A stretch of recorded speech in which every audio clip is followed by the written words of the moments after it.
Good morning વિદ્યાર્થી મિત્રો। આપણે આગળ જોડીના નિયમો જોઈ ગયા। હવે આપણે સંધિના નિયમો જોઈશું। સંધિ કોને કહેવાય? જ્યારે એક શબ્દ છે બીજા શબ્દ સાથે પોતાનો સંબંધ જોડે ને ત્યારે તેને સંધિ કહેવાય। એક વ્યક્તિનું બીજા વ્યક્તિની સાથે જોડાણ, ટૂંકમાં કહીએ તો તેને આપણે સંધિ કહીએ। જેમાં પહેલો શબ્દ છે ને એનો છેલ્લો વર્ણ અને બીજા શબ્દનો પહેલો વર્ણ એકબીજાની સાથે જ્યારે જોડાણ થાય ને ત્યારે એમ કહી શકાય કે બે અથવા બેથી વધારે વર્ણો નજીક આવવાથી, બે કે બેથી વધારે શબ્દો છે વર્ણો એટલે કે એકબીજાની સાથે નજીક આવવાથી નિયમ અનુસાર થતા જોડાણને આપણે સંધિ કહીએ છીએ। સંધિ શબ્દ છે સમ પ્લસ ધી, એટલે કે યોગ્ય રીતે બંધ બેસવું। કોઈ પણ શબ્દ છે એનો અર્થ છે યોગ્ય રીતે બંધ બેસે ને તેને આપણે સંધિ કહીએ। તો હવે આપણે અમુક સંધિના નિયમો છે, જો આપણને સંધિના નિયમો આવડતા ન હોય તો આપણને સંધિ આવડે નહીં। આ રીતની પ્રક્રિયાથી બે શબ્દોના જોડાણથી ત્રીજા નવા શબ્દની ઉત્પત્તિ થાય છે। બે શબ્દોનું જોડાણ થાય એટલે એક નવો શબ્દ બને, તેને આપણે સંધિ કહીએ। તો જો સંધિના નિયમો શીખવા ખાસ જરૂરી છે। જો સંધિના નિયમો ન આવડે તો આપણે વારંવાર ભાષાની અંદર ભૂલો કરીએ છીએ। ગુજરાતી ભાષાની અંદર આપણે ભાષા ભૂલો ન થાય તે માટે સંધિના નિયમો જાણવા ખાસ જરૂરી છે। આ સંધિ છે એ ત્રણ પ્રકારે થાય છે। જેમ જોડણીના નિયમો જાણવા જરૂરી છે એમ સંધિના નિયમો જાણવા પણ જરૂરી છે। અને સંધિ અને જોડણી આપણને પૂછાય પણ છે। તો સંધિ છે એ ત્રણ પ્રકારે થાય છે। સંધિના ત્રણ પ્રકાર પડે છે અને આ ત્રણેય પ્રકારો આપણને યાદ રાખવા જરૂરી છે। જો એના નિયમો આવડશે તો આપણે સંધિમાં ભૂલો કરશું નહીં। એટલે જે નિયમો હું સમજાવું છું એ નિયમો ખાસ તમારે યાદ રાખવાના છે। પહેલો નિયમ છે સ્વર સંધિ, સ્વરનું સ્વરની સાથે જોડાણ, તેને આપણે સ્વર સંધિ કહીએ। સ્વરનું સ્વરની સાથે જોડાણ થવાથી જે પરિવર્તન આવે, જે બદલાવ આવે તેને આપણે સ્વર સંધિ કહેવાય। હવે સ્વર તો આપણને ખ્યાલ જ છે, અ આ ઈ ઉ રૂ આ બધા સ્વરો છે। તો એક સ્વરનું બીજા સ્વરની સાથે જોડાણ થવું તેને સ્વર સંધિ કહેવાય। આ સ્વર સંધિના 6 પ્રકાર પડે છે, પેટા પ્રકાર છે। સ્વર સંધિના 6 પેટા પ્રકાર છે। એમની અંદર પહેલો પેટા પ્રકાર છે દીર્ઘ સંધિ। દીર્ઘ સંધિ એટલે દીર્ઘઈ આવતું હોય ને આપણે દીર્ઘ સંધિ કહીએ। બીજો પ્રકાર છે ગુણ સંધિ। જ્યારે સંધિ છે એ પોતાના ગુણો દર્શાવે, સંધિની અંદર જ્યારે શબ્દો છે એ પોતાના ગુણો દર્શાવે તેને ગુણ સંધિ કહેવામાં આવે છે। સંધિની વૃદ્ધિ થતી હોય તેને ત્રીજો નિયમ છે વૃદ્ધિ સંધિ, એને આપણે વૃદ્ધિ સંધિ કહેશું। વૃદ્ધિ થવી, વિકાસ થવો। ચોથો નિયમ છે યૌન સંધિ। પાંચમો નિયમ છે અયોધી સંધિ અને છઠ્ઠો નિયમ છે પૂર્ણરૂપ સંધિ। પરંતુ આપણે આ 5 નિયમો યાદ રાખવા ખાસ જરૂરી છે। પૂર્ણરૂપ સંધિ છે એ યાદ નહીં રાખીએ તો પણ ચાલશે। દીર્ઘ સંધિ, ગુણ સંધિ, વૃદ્ધિ સંધિ, યૌન સંધિ અને અયોધી સંધિ, આ આટલી સંધિના નિયમો 5 નિયમો યાદ રાખવા જરૂરી છે। ત્યાર પછી જોઈએ તો દીર્ઘ સંધિ। આ પ્રકારની સંધિમાં પહેલો નિયમ આપણે જોઈએ દીર્ઘ સંધિનો, તો આ પ્રકારની સંધિમાં બે સ્વર મળી દીર્ઘ સ્વરનું સ્વરૂપ ધારણ કરે। દીર્ઘઈ ને હસ્વઈમાં તો આપણને ખ્યાલ જ છે કે કોને હસ્વઈ કહેવાય ને કોને દીર્ઘઈ કહેવાય। શબ્દની આગળ આવતા રેપને હસ્વઈ કહેશું, શબ્દની પાછળ આવતા રેપને દીર્ઘઈ કહેશું। આ પ્રકારની સંધિમાં બે સ્વર મળી દીર્ઘ સ્વરનું સ્વરૂપ ધારણ કરે છે। અથવા તો બે સ્વરની મદદથી સંધિ થાય છે. બે સ્વરની સાથે જોડાણ થાય. તેમાં સજાતીય સ્વર, સજાતીય એટલે એક જ જાતિના, એક જ માતાના બે સંતાનો હોય એવી રીતે હસ્વનું દીર્ઘની સાથે, હસ્વનું હસ્વની સાથે અને હસ્વનું દીર્ઘની સાથે. જુઓ, હસ્વનું દીર્ઘની સાથે જોડાણ થવું, પછી રસ્વઈ છે એનું રસ્વઈની સાથે જ જોડાણ થાય, દીર્ઘઈ છે એનું દીર્ઘઈની સાથે જ જોડાણ થાય. આવા સ્વરોની સંધિ થાય છે. હવે સંધિનો પહેલો નિયમ જોઈએ દીર્ઘ સંધિની અંદર, તો અ પ્લસ અની સાથે અનું જોડાણ થયું તો આ બને. અહીંયા તમને એક દ્રષ્ટાંત આપવામાં આવ્યું છે, ઉદાહરણ આપવામાં આવ્યું છે, પરમ પ્લસ અર્થ. પરમ પ્લસ અર્થ, તો એમનો અર્થ થાય પરમાર્થ. જુઓ, મોની અંદર છે, એક તો ઓલરેડી આપેલો જ છે, તમને છે ને આપેલો. જુઓ તો પરમ પ્લસ અર્થ, બંને અ ભેગા થયા તો શું બન્યું? આ બન્યો. મની પાસે કાનો આવી ગયો એટલે કે રેપ આવી ગયો, પરમાર્થ થઈ ગયું. ત્યાં આ વચાય છે. પછી સત્ય પ્લસ અર્થ કરીએ તો સત્યાર્થ થઈ જાય. કલ્પ પ્લસ અંત કરીએ તો કલ્પાંત થઈ જાય. ચરણ પ્લસ અમૃત કરીએ તો ચરણામૃત થઈ જાય. આ રીતે આપણે અ પ્લસ અ બરાબર આનો નિયમ કરી શકીએ. પછી બીજી રીતે જોઈએ તો અ પ્લસ આ, પહેલો શબ્દ અ હોય અને બીજો શબ્દ આ હોય ત્યારે પણ આ જ થાય. જો શિવ, એ માટેનું એક ઉદાહરણ આપું છું. શિવ પ્લસ આલય, શિવ વની અંદર અ બોલાય છે, આ ઓલરેડી આપેલો છે તો અ પ્લસ આ થયા. તો વની પાસે કાનો આવી ગયો, શિવા લય થઈ ગયું, આ થઈ ગયો. પરમ પ્લસ આનંદ તો પરમાનંદ થઈ ગયું. શરણ પ્લસ આગત તો શરણાગત થઈ ગયું. પછીનો નિયમ જોઈએ તો આ પ્લસ આ બરાબર આ પ્લસ આ બરાબર આ, તો પણ આ જ થાય. જુઓ, દીવા પ્લસ આકાર તો દિવાકર, મહા પ્લસ આશય તો મહાશય, શ્રદ્ધા પ્લસ આનંદ તો શ્રદ્ધાનંદ. જો બંને આ જ છે, આગળ વની અંદર આવ્યા છે અને આ આપેલો છે, આની અંદર એ આ છે અને આ આપેલો છે, શ્રદ્ધાની અંદર પણ ધાની અંદર પણ આ છે અને આ આપેલો છે, તો એક આ થયો. પછી આ પ્લસ અ કરીએ તો પણ આ થાય. પરીક્ષા પ્લસ અર્થી કર્યું તો પરીક્ષા અક્ષરની અંદર આ છે અને અ આપેલો છે તો પરીક્ષાર્થી થઈ ગયું. વિદ્યાની અંદર પણ આ આપેલો હોય તો બાજુમાં અ હોય તો વિદ્યાર્થી થઈ જાય. પછીનું જોઈએ તો પહેલો નિયમ આપણે જોયો, અનો નિયમ જોયો કે અ પ્લસ અ તો આ, અ પ્લસ આ તો પણ આ પ્લસ અ તો પણ આ અને આ પ્લસ આ તો પણ આ. હવે બીજો નિયમ ખાસ વધારે પડતો પૂછાય છે, ખાસ યાદ રાખવાનો. અડધો ઈ પ્લસ અડધો ઈ એટલે કે હલંત ઈ પ્લસ હલંત ઈ બરાબર આખો ઈ થાય. હલંત ઈ પ્લસ હલંત ઈ બરાબર આખો ઈ. હવે એ માટેનું એક ઉદાહરણ છે, દ્રષ્ટાંત છે, કવિ પ્લસ ઇન્દ્ર. જુઓ તો કવિમાં વી હસ્વ ઈ છે કારણ કે અડધો ઈ છે.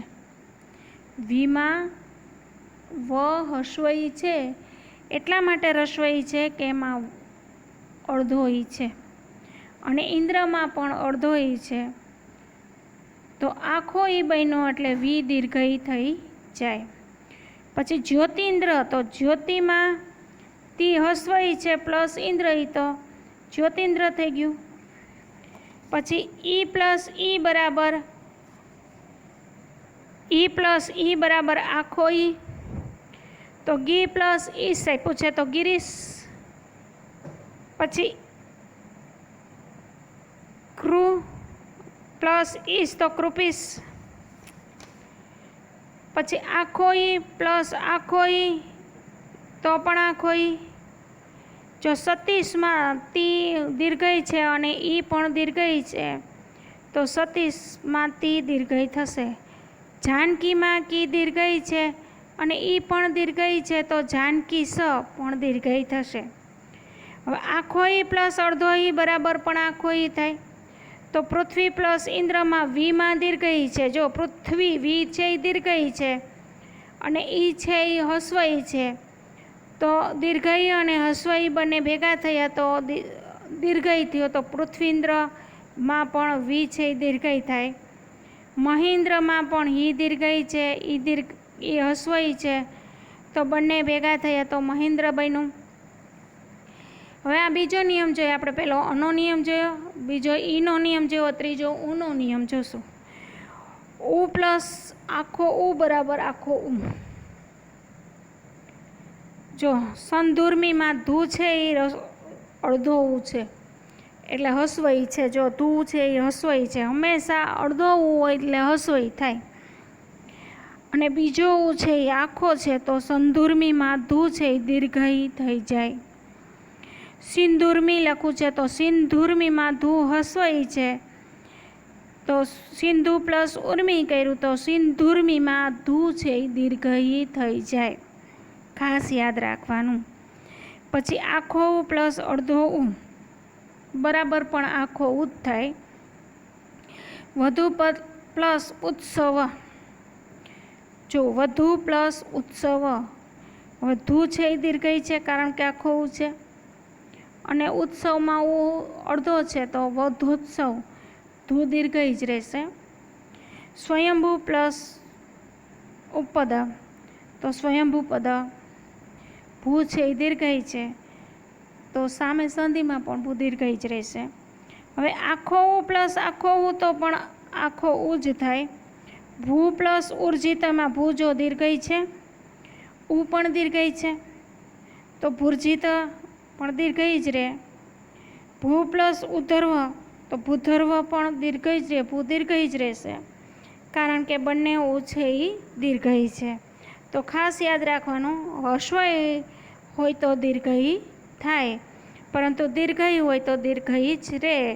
આ નિયમ આટલો યાદ રાખે તો આપણને વધારે યાદ રહી જશે. તો આપણે અ પ્લસ અનો નિયમ જોયો, ઈ પ્લસ ઈનો નિયમ જોયો અને ઉ પ્લસ ઉનો નિયમ જોયો. હવે આપણે બીજો નિયમ જોશું, ગુણ સંધિ. આ સંધિને વિજાતીય સંધિ પણ કહેવાય છે. એક જ માતાના બંને સંતાન હોય તો આપણે સજાતીય સંધિ કહીએ, બરાબર છે. પણ વિજાતીય સંધિ બંને એક જ માતાના સંતાનો ન હોય, કાકા બાપાના પિતરાઈ ભાઈઓ, એને આપણે વિજાતીય સંધિ કહેવાય. બંને સ્વરો જ હોય પરંતુ કાકા બાપાના આપણે પિતરાઈ ભાઈઓ કહીએ ને, તો આ સંધિને વિજાતીય સંધિ પણ કહેવામાં આવે છે. તો વિજાતીય સંધિને ગુણ સંધિ પણ કહેવાય છે. હવે અ પ્લસ ઈ જોડાણું તો એ થયો, અ પ્લસ ઈ જોડાણું તો એ થયો. હવે નર પ્લસ ઇન્દ્ર લખ્યું, બરાબર છે, તો રની અંદર અ છે, નર અ બોલાણો અને ઇન્દ્ર આપણને ઓલરેડી આપેલું છે તો નરેન્દ્ર બન્યું, એ આવી ગયો ત્યાં. ત્યાર પછી સુર પ્લસ ઇન્દ્ર આપ્યું તો સુરેન્દ્ર બની ગયું. ત્યાર પછી જોઈએ તો અ પ્લસ આખો ઈ તો પણ એ થાય. સુર પ્લસ ઈસ તો સુરેશ, નર પ્લસ ઈસ તો નરેશ. આ રીતે આપણે નિયમ બનાવી શકીએ. પછી આ પ્લસ ઈ, જો અ અને ઈ બંને જુદા સ્વરો છે ને તો વિજાતીય સ્વર કહેવાય. તો પણ એ જ બને. આ પ્લસ ઈ જોડાય તો પણ એ બને. અ પ્લસ અડધો ઈ જોડાય તો પણ એ જ બને. અ પ્લસ આખો ઈ જોડાય તો પણ એ બને અને આ પ્લસ અડધો ઈ જોડાય તો પણ એ બને.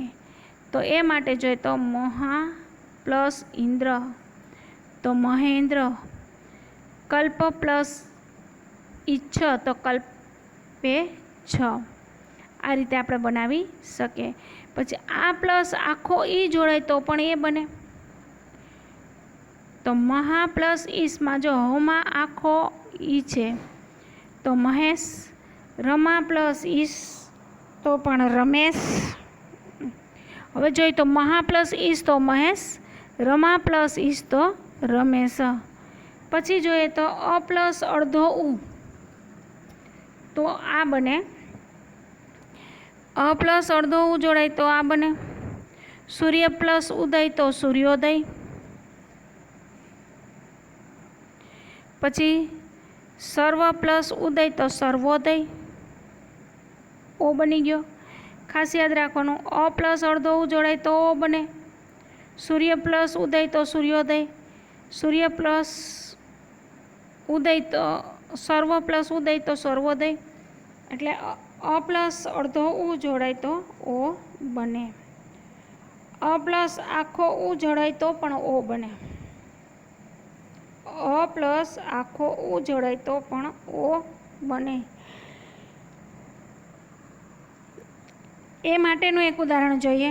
9 પ્લસ ઉઠા, નવ અ બોલાણો, અ પ્લસ ઉઠા તો 9 પ્લસ ઉઠા તો નવોઠા.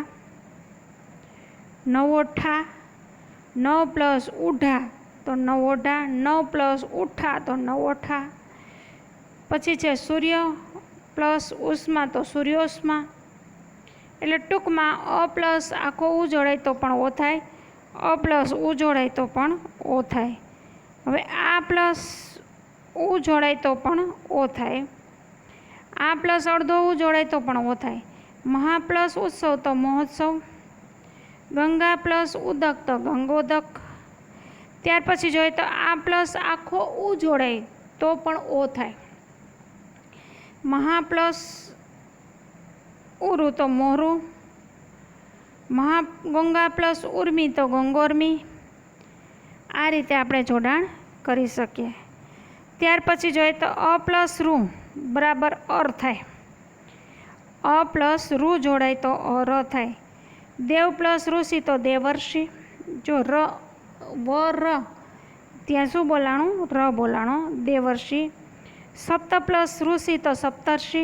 આ રીતે આપણે જોડાણ કરી શકીએ.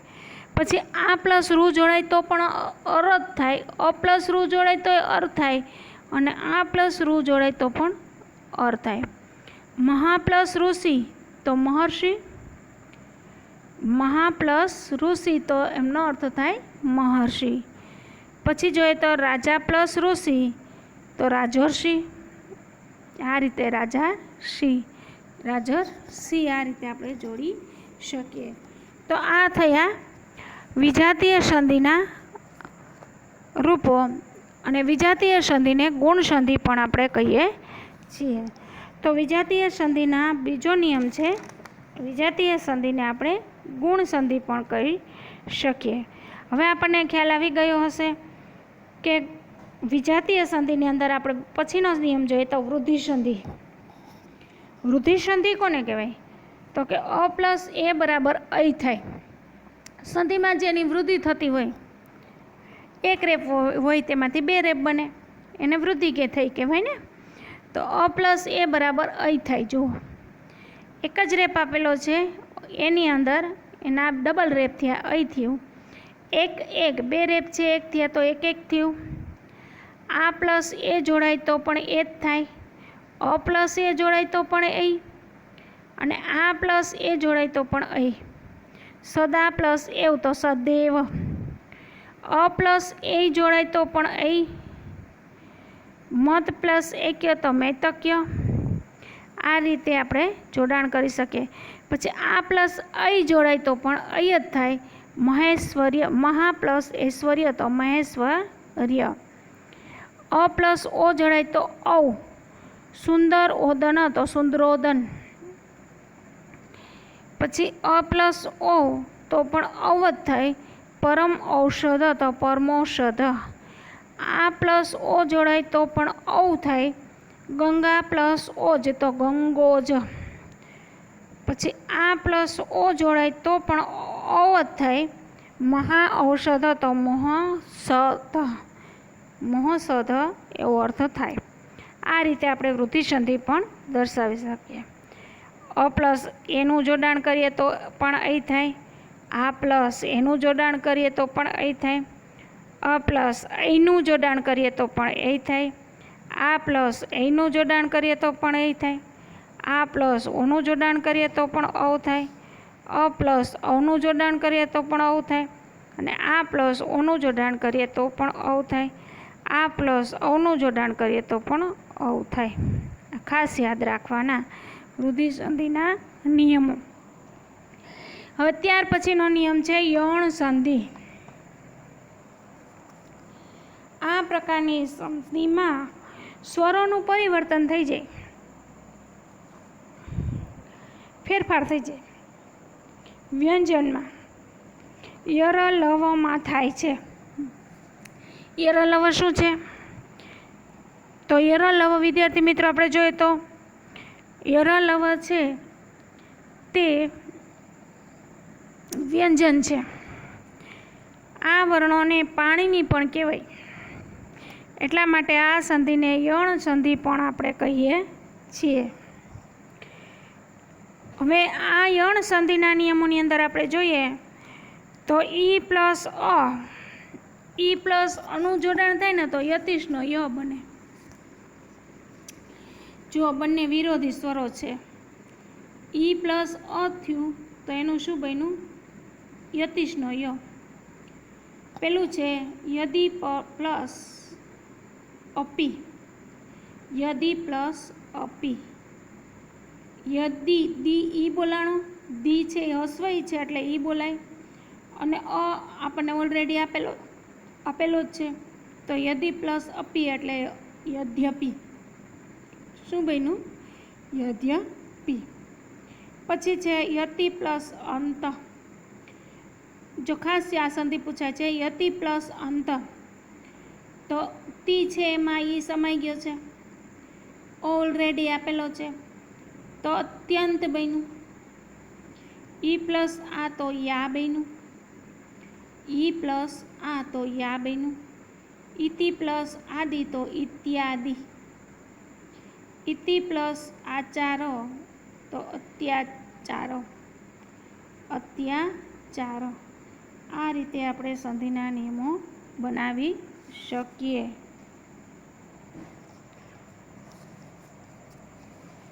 તો આ રીતે હવે બધે પછીના નિયમો આપણે કાલે જોશું. આજે આપણે અહીંયા પૂર્ણ કરીશું.